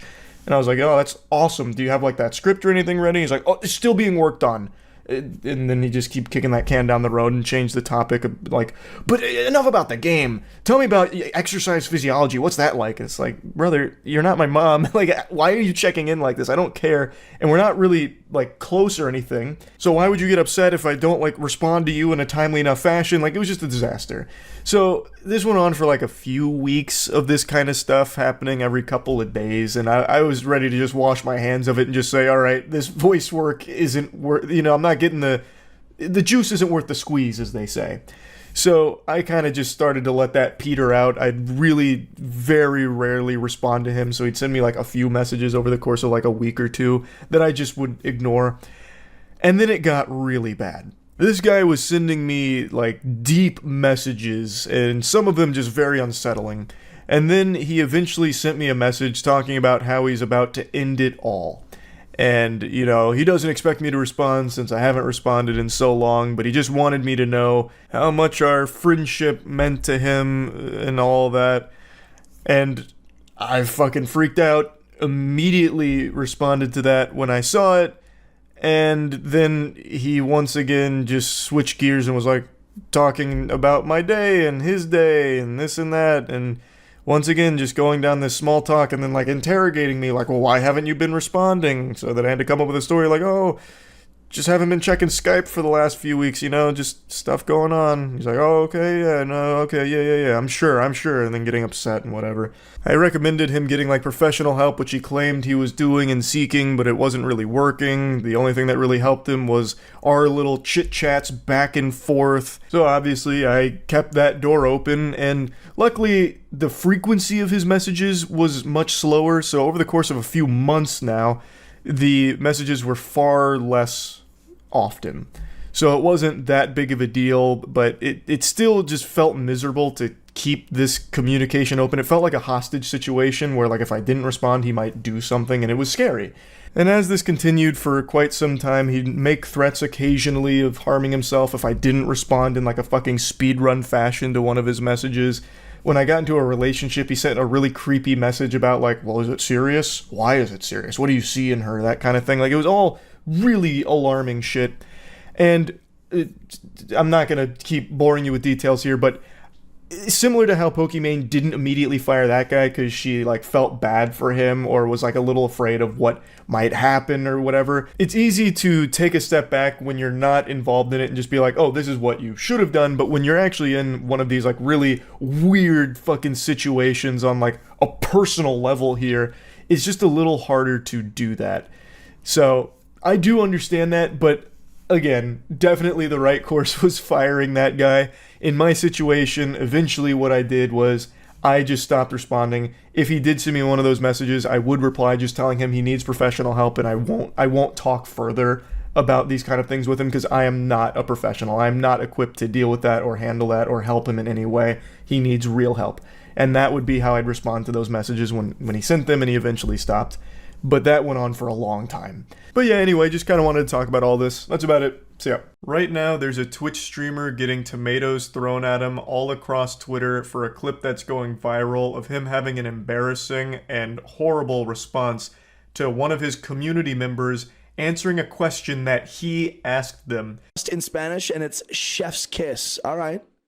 Curvy, where the fuck have you been? Oh my God. Well, tell you what, Miss Dirty Curvy, you know what we're not going to do? We're not going to talk about it in my chat because it's Friday, and that is a whole big bucket of bummer. And his response is a big barrel of butt cheeks. So to give context to this situation here on the lore, this was a regular viewer of this streamer, an avid supporter who had taken a bit of a hiatus and was unfortunately going through a very hard time with her mother passing. So when he saw that she was back, he asked her, "Oh, where have you been?" To which she just answered honestly, her mother had passed away, so, you know, it was a bit of a tough time. That's why she was taking a break. And then for some reason, this must have input a cheat code into the streamer's brain that just sent him into, like, debate club. He, for some reason, then just goes into, like, this TED Talk about how you shouldn't answer his question if your answer is something sad, because it brings down the vibes of the stream. It's baffling, because you had asked her, and she just answered your question honestly. I'll play a bit more of the clip before getting into it, but I want to make it clear early on that I understand a lot of streamers have a similar perspective where you don't really want someone in chat that's just talking about like a really traumatic experience they're going through, because it's not really the place for it and the streamer's not the therapist. Like, I do get that perspective, but there's a difference between like just a random person treating Twitch chat like it's their psychiatrist and you asking someone a question and them answering honestly, especially when it's a member of the community that you already kind of know to a certain level. I don't understand why you're all of a sudden getting mad at them for answering that. And I'm sorry for your loss, but we're not doing that in my fucking chat. Thank you. Well, okay, Miss Dirty Curvy, you said, no, that's fine. You asked, so I told. No, I didn't ask you to tell me the biggest fucking bummer news in the world. I said, hey, what's up? How are you? You know what? Let me give you a little bit of a lesson, Miss Nerdy Curvy. When something really, really bad is going on in your life, and in a public forum, someone asks you, hey, what's up? How are you? There are two acceptable responses. Good, and you know what? I'll make it through. That's it. So you want to just talk to NPCs that only have two dialogue options. Okay? Then why bother trying to communicate with a human being? Like, okay, give them a script. Make sure your community has the acceptable answer script to my stupid questions. I don't actually care where you've been. Like, just tell me one of these two canned responses. Like, this is so fucking dumb. And I also love the audacity. Let me give you a lesson here on how to handle my questions going forward. It's just so laughable that he's acting like some kind of social savant here about how to handle public conversations and what you're allowed to say. You're a fucking Twitch streamer, man. All of us as streamers are not exactly the most socially gifted. Like, let's just face the facts here. So why are you trying to act like the authority on the matter here, as if you're some kind of social guru who's now giving a lecture to your community about what is and is not allowed in a public conversation? It's fucking goofy. It's very silly. How are you? Good? Or, you know what? I'll make it through. Awesome. Love to hear it. See, there you go. Or Prom's response. Yeah, I said, Prom, how are you doing? She says, I'm alive. You know what's just as easy as those two responses is you being able to respond with some level of empathy like, oh man, that's terrible, I'm sorry to hear that. Or, damn, that's awful news, stay strong. Or, man, shit, that's terrible, hopefully today's stream can lift your spirits a bit. Like, you also have equally easy responses to, like, instead of dwell on the negative here and for some reason try and shame her for answering your question honestly, you could have just as easily had a very simple and empathetic response to it and moved on from it. But instead, now you're putting all of it on her and blaming her for bringing down the entire atmosphere, as if she somehow forced you to enter your goofo mode here, your insano style tantrum that you're throwing. Like, it is your fault. You could have either not asked the question if you didn't want, like, real answers, or you could have had some level of empathy and just given, like, a general, decent response like, damn, awful news, sorry to hear that, stay strong. And then just go about, like, a good vibe stream. Like, it's super easy. Oh, I asked you where you were. Look, Mr. Curvy, I'm just subtly trying to tell you that unloading really heavy news in people's chats on Twitch is not like good etiquette. It's not the place to do it. That's all I'm trying to tell you. Heavy news like that, when someone asks, hey, where have you been? You don't need to tell them, well, my dog died, my husband left me for a younger woman, my house burnt down, and my car got stolen. So I've been a little bit busy. That's why I haven't been around. Because it's like, oh, God, like, ugh. Oh, God, your bad news is making my easy job just a little stressful, because now I've heard your fucking bad news, like, ugh. Like, can you have some level of shame? Can you stop having bad things happen to you and then share it with me when I ask? Like, fuck. God, where do you get off? What a stupid perspective, bro. What are you talking about? That's not even what they did. You asked them a question and they gave a simple response to it.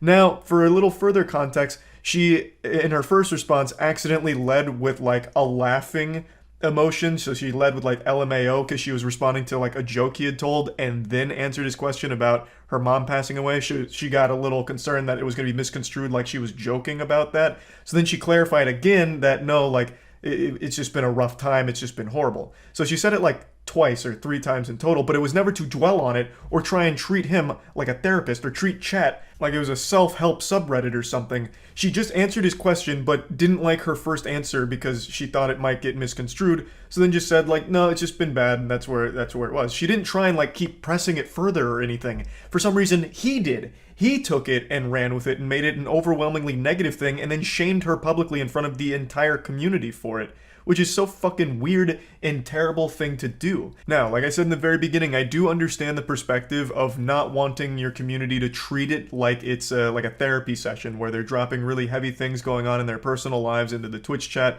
or asking you to solve the problems for them. I do agree that that is just not the time nor the place, and that's not going to help the person either. That's not going to help them or anyone else around you that needs, like, professional help and someone to actually be there and qualified to give real helpful advice to that person that's struggling. And Twitch chat is the last place you'd want to go for anything real. So I do agree, like, that is never a good case, like, that's never a good situation to be in, but that's not the situation this streamer was in. He had asked a community member that he knew a question, and it was a personal question. Where have you been? Now I'm waiting for your answer. And they explained, well, it's just been a bad time because her mom had passed away. And that's it. She didn't, like, keep going forward about it, like, to try and, like, make it all about what she's going through. She just answered his question point blank. And for some reason, he went off the rails about it. Like, you know, like, if someone asks, like, hey, what's up? Where have you been? And it's heavy, just be like, I had a bunch of shit going on, so I've been lying low for a little while. Got it. That's it. I'm not trying to rip you a new ass. Yeah, not trying to rip you a new ass, just trying to embarrass you in front of the entire stream. The lack of self-awareness here. Buddy, that is kind of exactly what she did, but instead of just saying, I've got some shit that I'm going through, so I was lying low, she said, well, family member passed away, so I was lying low. That's it. She didn't continue to, like, go through the nitty-gritty on everything that happened. She did almost exactly what you said, but was a little more specific on exactly what that shit was. But in essence, it's the same thing. Would you have still melted down if she had said, I had a lot of bad, horrible things happen, so I was laying low for a bit? I don't think so. You probably would have just given a normal, like, decent human response like, man, sorry to hear that. Hope that shit clears up soon. Why couldn't you have had that same level-headed, rational response to her just being a bit more specific with what that horrible thing she was going through was? She didn't just dump everything on you and expect you to you know, like, coddle her or do something special. Like, she just answered your question. So this is where the viral clip ends, but he did have a response to this, and it's really worse than you're probably imagining. But before getting to his response, I want to hit you with a bucket of cold water to shock you with some statistics here. 93% of all Twitch streamers pull less than 5 viewers, so anything more than 5 immediately puts you in the top 6.7% of the site. These are old numbers too. These are from 2021, so I imagine this is only grown. So why am I bringing this up? Well, because the streamer who right now is catching more tomatoes than the goddamn Heinz ketchup factory is not a huge streamer. At least not by most people on Twitter's definition of a big streamer. He has around 55 average viewers, and to put that in perspective, that does put him in the top 1% of Twitch, at least based on the numbers I'm seeing. Because again, the vast majority of streamers are streaming to actually 0 people. Crickets. You have better luck getting your old high school classmates to watch your Facebook live stream than you do getting found on Twitch and starting a community from nothing. So everyone that's just writing him off as a nobody and fuck small streamers, who cares what they are saying or what their opinion is, I hate that perspective, and I will always hate that perspective. The mentality around numbers is so like fucked up these days that they can't recognize how big of a number 55 average viewers is. Like, yes, it's not the biggest streamers on Twitch, but that's still a pretty large number when put in perspective with how big the market is and how saturated it is. But this ties into the bigger point I want to make on the back of those numbers. The market being as saturated as it is, carving out a community being as tough as it is, the last thing you want to do is fuck it up, which is exactly what this guy has just done. He's currently streaming right now with like 140 viewers, which is more than he normally averages, but I imagine the majority of this is hate watchers hoping to just shit on him in the chat. And I've already seen it from a couple of his subs. Some people were saying how disappointed they were in him. And that's a really big deal, because when you have a really tight-knit community, once the viewers start feeling like you don't actually give a fuck about them at all, or that you're kind of a piece of shit, they probably won't stick around because there's so many other streamers that they'll just go to. So this will potentially end up being a huge problem for him. His first response was this on Twitter, where he's just taking full responsibility for being an asshole, which I guess is fine. Like, he's just saying, yeah, this was a real piece of shit here. But then 12 hours later, he made an apology video and doubled down on everything from his initial Twitter clip. Firstly, it is well known in my channel that I do not tolerate heavy news, drama, or trauma dumping, if you will, being entered or dropped into the chat. This has been discussed and explained and made clear many times while I've been live over the last 4+ years that I've been on Twitch. The people that come to my channel often, they know this. They see it all the time. So that's something that I want to make sure everyone understands.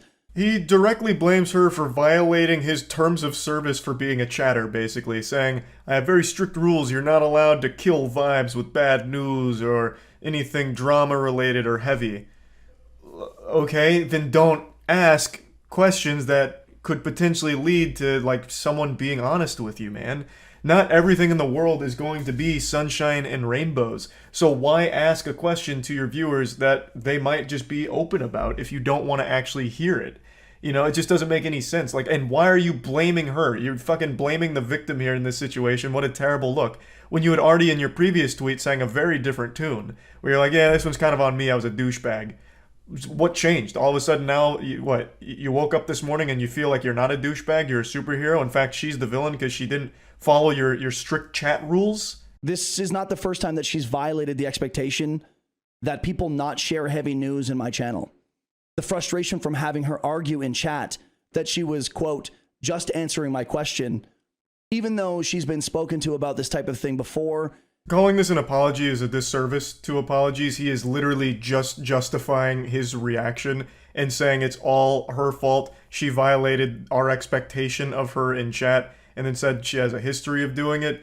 And in her statement, one of her twitlongers, she clarifies a bit deeper on what he's talking about, and he's pretty misleading with the way he portrays what happened here. Again, you asked her a question, she answered it. So the quote, I was just answering your question, is very accurate, because that is all she was doing, man. Frowned upon. Dude, I'm getting follows right now. From Joe JCKS, Brochacho, welcome to the channel, dude. Thanks for the follow. Yeah. He even acknowledges that maybe he should edit that out and then decides not to. You should have edited that out. That's what a big yikes moment there. In your fucking apology, not an apology, in your blaming, pointing the finger video, you get a follower, take a moment to say thanks for the follow and like just call out the follower during this? What a bad look. How could you not recognize that as a potential problem? But regardless, the actual video he has made here is not a good response. It is somehow, even worse than the initial one with the doubling down and trying to justify it. Like, just have an obvious common sense level-headed response like, yep, I overreacted, this was stupid, I shouldn't have done that, I don't even know what I was thinking, I must have just been in a bad mood. Like it was just so easy to move on from this, but instead, you doubled down, and now you look real silly for it. That's about it. See ya. When you hear the word evil right now, you most likely picture someone who time skips in Animal Crossing. That seems to be the unforgivable sin on the internet at the moment, but I want to show you something truly deplorable and evil. There's a YouTuber that has made an entire career out of torturing and eating animals alive for their mukbang videos. First of all, mukbangs suck fuck. Sitting on your balls is less painful than watching a full mukbang video. They're absolutely terrible, and she takes it to the next level by making it something diabolical. I can already see in the comment section some of those tough guys, oh, what are you, some kind of pussy vegan? What, you can't handle watching some animals get killed and eaten? I have hit a fucking deer with my truck on the way home, got out, put a bullet in its skull, and then ate it when I got home. You vegan pussy. I get it, you're a real tough guy, for sure. I'm not a vegan, and you don't need to be to find the shit she does cruel and just downright ridiculous and just disgusting. Her name is So Young, and what she does on her channel is she buys sea creatures alive and then kills them in the slowest, most inhumane ways possible because she likes to watch them squirm around and put Facebook royalty-free music behind it as a joke.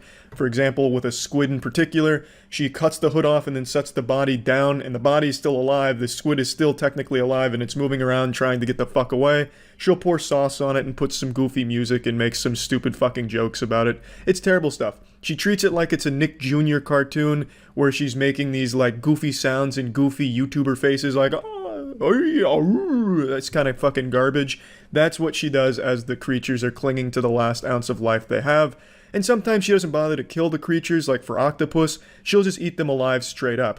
Now, I know there's a lot of people that argue, are sea creatures even alive? Some of them don't have nervous systems, this and that.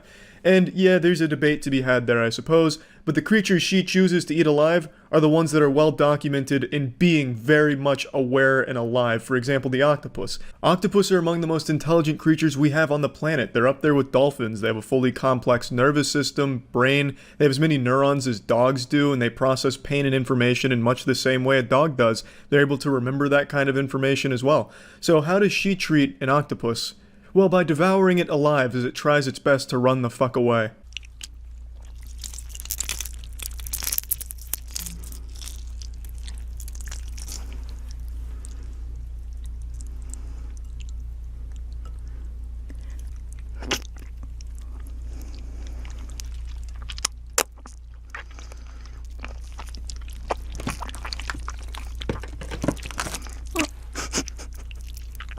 Yeah, they're actually alive. It's not like some kind of post-mortem response or anything, and even in the title she makes it well known the octopus are alive and that she's eating them alive. That's the whole draw of the video.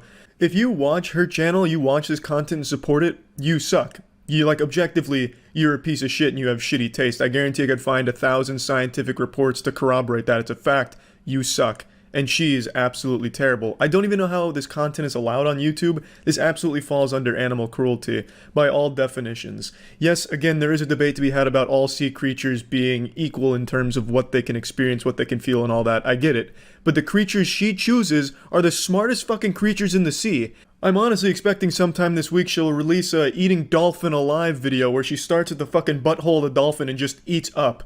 It's some deplorable shit. What's she gonna do when she runs out of sea creatures to eat alive? Probably resort to cannibalism. I have no idea what's next for the channel. It is absolutely baffling to me. Eating an octopus alive is like eating a fucking dog alive. They're on the same level. She's basically just eating a sea hentai dog. It's fucking crazy how this is even allowed and how she has an audience that supports it and defends her in the comment section. She has fucking simps defending her in the comments section. Have some fucking shame. Even if you set aside morals and ethics, the content itself is fucking atrocious. All she does when she's not torturing and eating animals alive is scream, as, you have goofy cartoon music blasting behind her. So unless you're 8 years old who finds jingling keys comedic because they're loud, I don't know how you could possibly be entertained by anything she does. It's fucking terrible trash.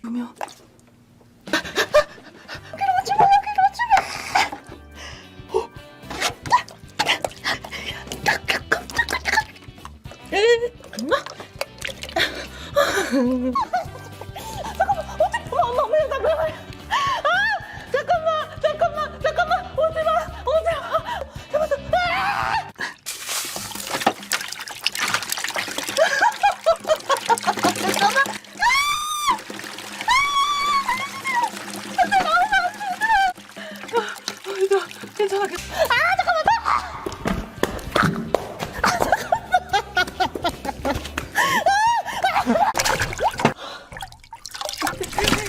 think it's pretty clear she makes these videos aimed at a younger demographic. Children, you know, with all this goofy screaming and Facebook sound effect kind of shit. I don't think her target demographic is adults.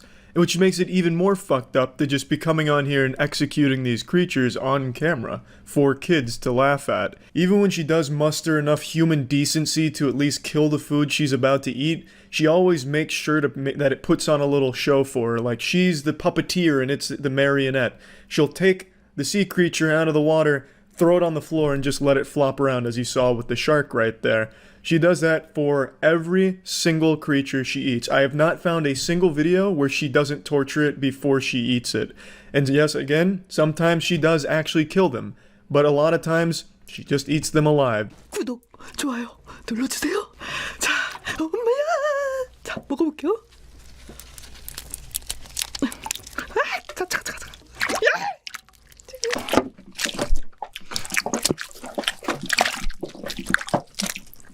움직이지 마.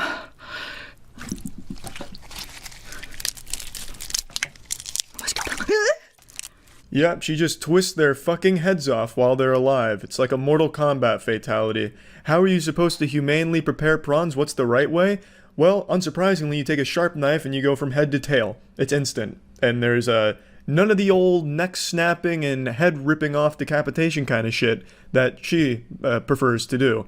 Let's see how she handles a squid. 가만히 있어, 가만히 있어, 가만히 있어, 가만히 있어, 가만히 있어.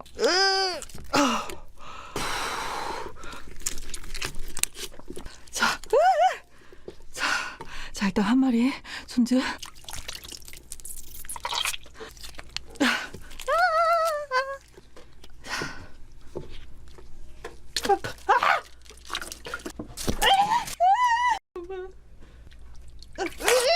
As you can likely imagine, that's the most inhumane way of killing a squid and preparing it. She didn't dress the squid, she fucking mutilated it while it was alive.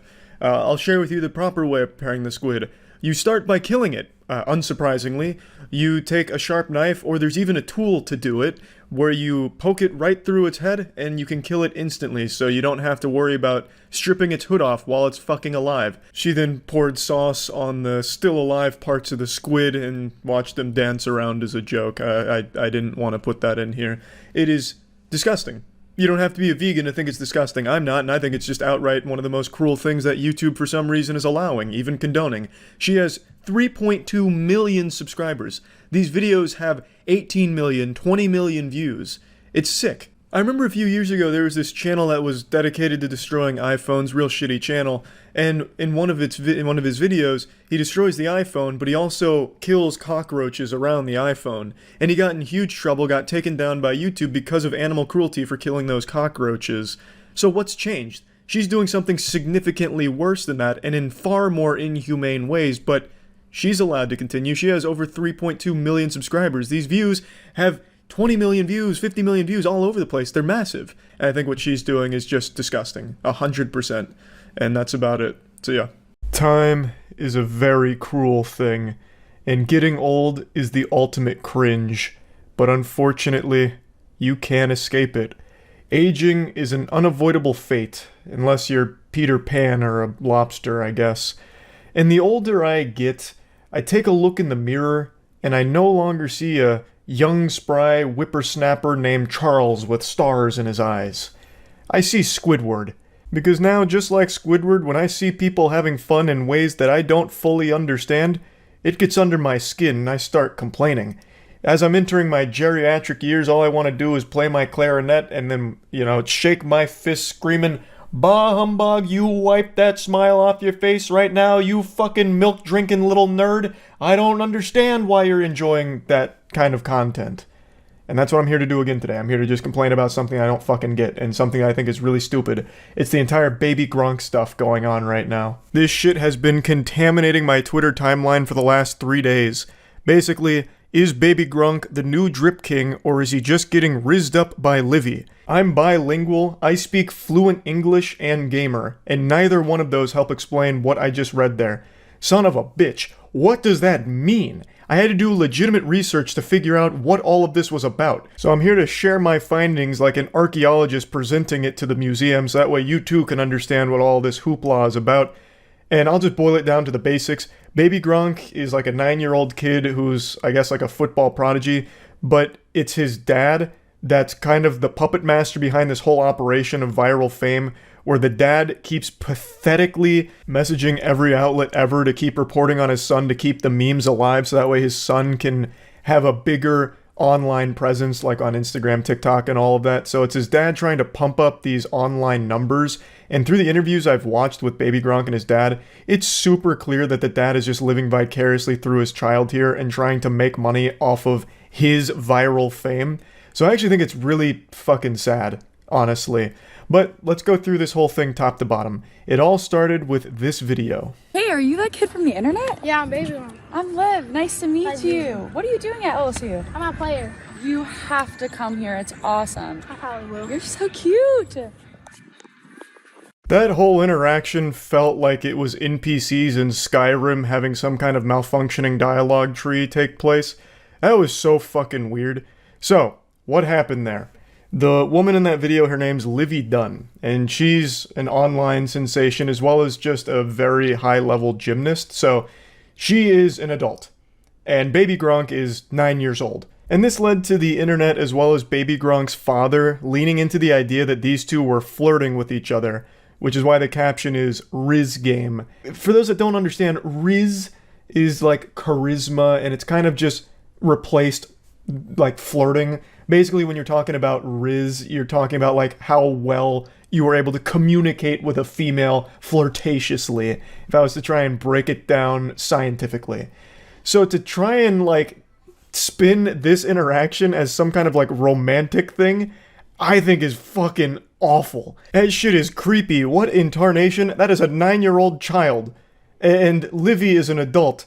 That is so weird, especially for the dad to be leaning into that shit. Here's an interview he did about it from TMZ. Everyone's wondering if you're the new Drip King. We got to ask Baby Gronk himself, are you the new Drip King? Yeah. Oh, so... Another new wild name enters into the Thunderdome. Drip King is the name of a guy who was previously dating Livy. He called himself the Drip King. It sounds like a title that you would earn, like in the Fast and Furious universe, how they had the Drift King. But it's not. It's just some goofball on the internet called Drip King. And now, since the Livy and Baby Gronk had that meetup and people spun it as like a romantic thing, people are saying Baby Gronk's the new Drip King. And if you pay attention in this interview here, the dad walks away and you can literally hear him tell Baby Gronk to flex on them. I'll play it again just in case you missed it. Yeah. To me, it seems pretty clear that this is a father who was unable to achieve anything of note in his own life and is now trying to do everything possible to control his child's life to fulfill his dreams. You see this a lot in the modern landscape of things where parents use their children as props in their videos or as vessels for their own clout hunger. There is no shortage of examples for parents that try and live vicariously through their kids or try and use their kids to make money for themselves. That's something that's been happening for a long time now, and this really seems like another one of those sad cases. So Livy, wasn't just rizzing you up for clout then? No, I told him, if whenever you turn 18 years old, maybe you and Livy can get together and y'all can be the richest couple on the internet. That just sounds so creepy. This is a child. Bro, your kid is a kid. There are Fortnite skins almost as old as your son. Why are you even talking like this? Livy just convinced Baby Gronk to commit to LSU. Baby Gronk is the #1 college football prospect in the country. He averages 300 yards and 5 touchdowns a game. On his visit to LSU, Livy rizzed him up. Livy even hugged Baby Gronk. He might be the new Riz King. Do you think Baby Gronk will lead LSU to a national championship? This is what really made the whole thing go viral. This video got posted everywhere talking about how uncomfortable it made them, saying the video made them feel schizophrenic because the dude in it is so concerningly robotic. He's like an animatronic from fucking Five Nights at Freddy's. It's just a weird video. but it's clearly by design. The guy behind it, I think, is pretty obviously making a joke out of it, like it's supposed to be satirical. But it is still an odd thing to catch on as a meme about a child and an adult like flirting with each other and convincing this kid to go to that college to play sports. Now, the stats that he vomits out there, like the 300 yards and 5 touchdowns a game, I'm pretty sure that's all just made up and baloney, just made to be silly and over the top. But even still, the dad does keep getting these celebrities and college campuses to like meet up with his son or take his son on a tour of the campus, and he makes content around that. So a lot of people really did believe that he was like getting recruited to these colleges and committing to like LSU like off rip. But that just doesn't make any sense. Just because a kid's dominating the Pee Wee football league, if he actually is, that doesn't mean that he's a good college recruit. He's 9 fucking years old. He just graduated from diapers a few years ago. There are so many things that could change on his journey through life. He could stop wanting to play football. He could stop growing. He could just, decide to play with Legos for the rest of his life. Like, that would be a really awful start for recruiting. Like, I highly doubt colleges are legitimately looking at a 9-year-old as a potential prospect. Usually they'd look at, like, high school, and I guess maybe, like, middle school if there's some absolute, like, mutant football-playing god there. But that's just not even the case here. He's not even in middle school. So I think it's all just a bunch of, mumbo-jumbo in order to increase the virality of the Baby Gronk brand. It's all calculated from the father, and it's all really fucking embarrassing from the dad. Everything I read from him makes me, dislike the dad more and more, such as him talking about how he's always had a plan for his son and it's playing out right now, which really makes it seem like he only had a kid in order to focus on one thing in particular, which was money making. He also talks about and toots his own horn about how great at marketing he is and how he really understands the internet landscape and the balance between reality and the internet world. He tries to spin it in a way where he's like a hero who's just making sure his son is set for life so he can be a millionaire as soon as possible. But it really just comes off as kind of slimy to me. But yeah, there was another follow-up video after that one went viral where it kind of, exacerbated the meme even further and then even brought the Drip King into the equation. Baby Gronk just stole Livy from the Drip King. On his visit to LSU, Baby Gronk rizzed up Livy and they started dating. They are so in love, Baby Gronk got Livy's name tattooed on his arm. Is Baby Gronk the new Drip King, or is Livy just using him for clout? Goodness gracious. Talking about a child and an adult being in love here for the sake of the meme, I guess? I don't know. I get that it's supposed to be satire. I understand that. But it's still fucking weird, and even weirder that the father of that child is leaning into it for his kid. Talking about, eventually they'll be dating in the richest couple in the world or whatever, and then, I guess, writing Livy's name on his son's arm? That shit is weird! It's creepy! What the fuck? I am really surprised that Livy hasn't just shut that shit down herself, been like, yep, this is creepy. Wow. But I just wanted to talk about it a little bit, because this is a meme that for some reason, or not even like a meme, like a story, I guess, because so many articles are being written about it every day now, that's just infested my Twitter feed. Like, it is all over Twitter, and I just needed to get to the bottom of what the fuck was going on, and now that I understand it, I dislike it even more. Shit sucks. I feel really bad for the kid. I legitimately do feel bad for Baby Gronk because his dad is a loser, and it feels like he's just trying to exploit his son for money here on the internet through viral fame. So that is always awful when there's a parent that does that. So I wanted to talk about it a little bit, and that's it. So yeah. The desire for internet clout is an irresistible urge, an itch that must be scratched by any means necessary, including faking good deeds for the sake of the camera. I'm sure you've probably already seen what I'm about to talk about today since it went very viral. It's that couple that made dirty, stinky ramen in the back of their pickup truck and drove it around to feed the homeless, but it's clearly a fake staged video in order to make themselves look like saints, and they only drive it to one person who's a friend of theirs that's pretending to be homeless. It's pathetic. It's not meant as a joke, it's not meant to be satirical. This was clearly trying to capitalize off like a wholesome moment to get popularity. They were too lazy and couldn't even be bothered to do an actual good deed for someone in need, so instead they just faked the whole thing and wasted a ton of food in the process, like a ton of ramen. They started dumping in random ingredients like they were Professor Utonium trying to make the Powerpuff Girls, so they start fucking plopping in pounds of onion powder and all kinds of other shit. I wouldn't be surprised if they also started dumping in like raw plutonium. Like, it's just a foul concoction that they made, and they put it in the back of their pickup truck, and it is absolutely vile. A meth lab is cleaner than where they made this ramen.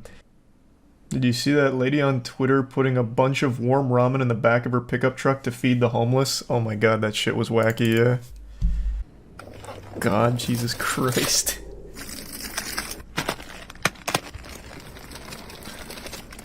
So the idea here was to be Meals on Wheels and feed the homeless with some ramen in their pickup truck.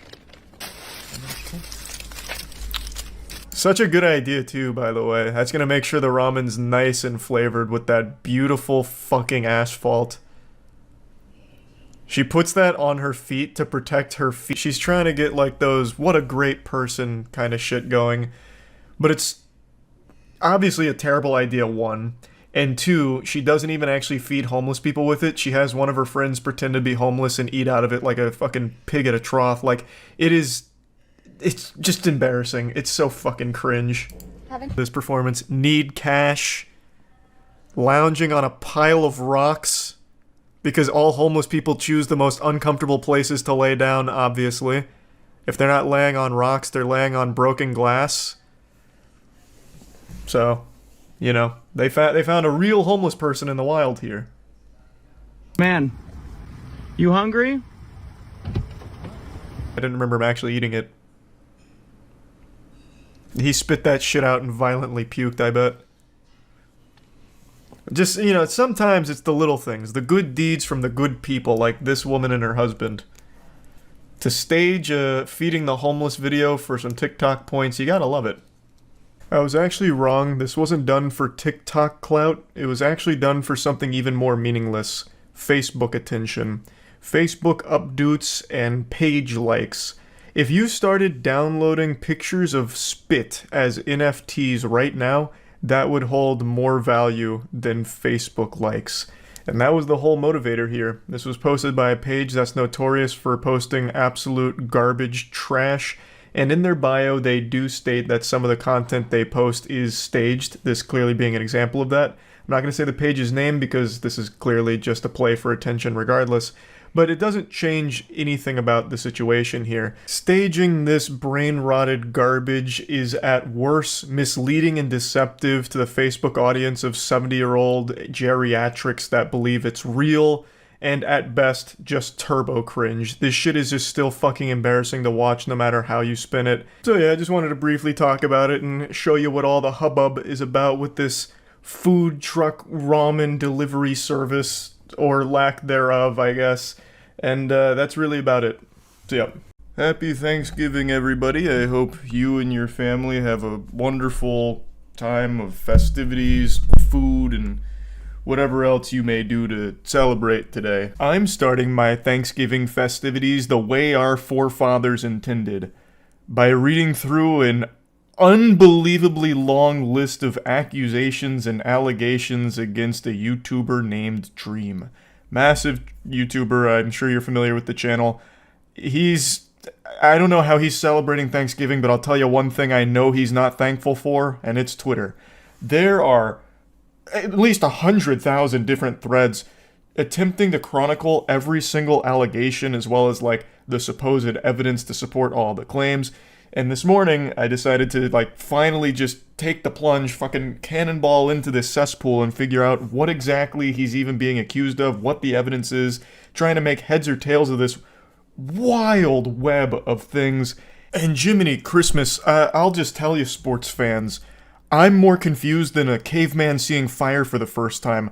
I've read through so much shit, and then I'll go to another thread, and then it contradicts all the shit I just read, and then there's a whole nother thread about debunking all of this shit, and then I'll finally feel like, okay, I understand what's happening here, but then from out of nowhere, a new challenger enters WrestleMania coming from the top turnbuckle and blasts the whole thing wide open by making some crazy claims about, like, actually the debunking was false, this is a fake account, or, ooh, the initial account that started posting these claims turns out to be completely fake, and here's proof of them admitting that it was all a ruse. And then apparently it's become a very common pastime for people to just make brand new fake accounts and start putting in a bunch of wild allegations on top of all of this to keep muddying the waters. It is so messy. The allegations include grooming, Dream being a pedophile, sending moaning videos through Snapchat to minors. There's a ton of claims, a ton of different things from a ton of different places. And throughout trying to follow all of it as well as the evidence, everything just keeps getting flipped around, and it's been extremely difficult to figure out what you can trust and what you can't. A lot of the claims do seem very believable, and some of the evidence seems credible, but none of it's like 100% concrete proof of anything. I truly believe Dream is a narcissist. I think most people believe that, and I think Dream knows his audience mainly skews towards kids. Dream's audience has always been on the younger side of things, and yet Dream constantly engages with them in very inappropriate ways, such as like posting thirst traps, some of the things he says, like all of that very public and very well documented. I think all of it's very creepy, and I've said that quite a bit in the past. So I think with his history of doing things like that, it makes a lot of the claims have a lot more weight to them because they're much more believable, knowing that Dream publicly does encourage his fans to be parasocial. He does post thirst traps, even knowing that his fans are children, which I personally believe is a creepy thing to do with the audience he has. So when these claims come out, I think a lot of people start to take them at face value because they're like, oh, that sounds like the Dream that I know. This sounds like something Dream might do, so it's probably true. Even though right now a lot of the evidence backing it up isn't the strongest. Even like there is evidence, sure, but it's nothing that 100% condemns him or 100% shows that the claims being made are accurate. Let me give you an example of one that blew up a couple days ago during the whole Dream did what Twitter trend. So Dream was accused of sending moaning videos through Snapchat to minors, and here's the evidence for that.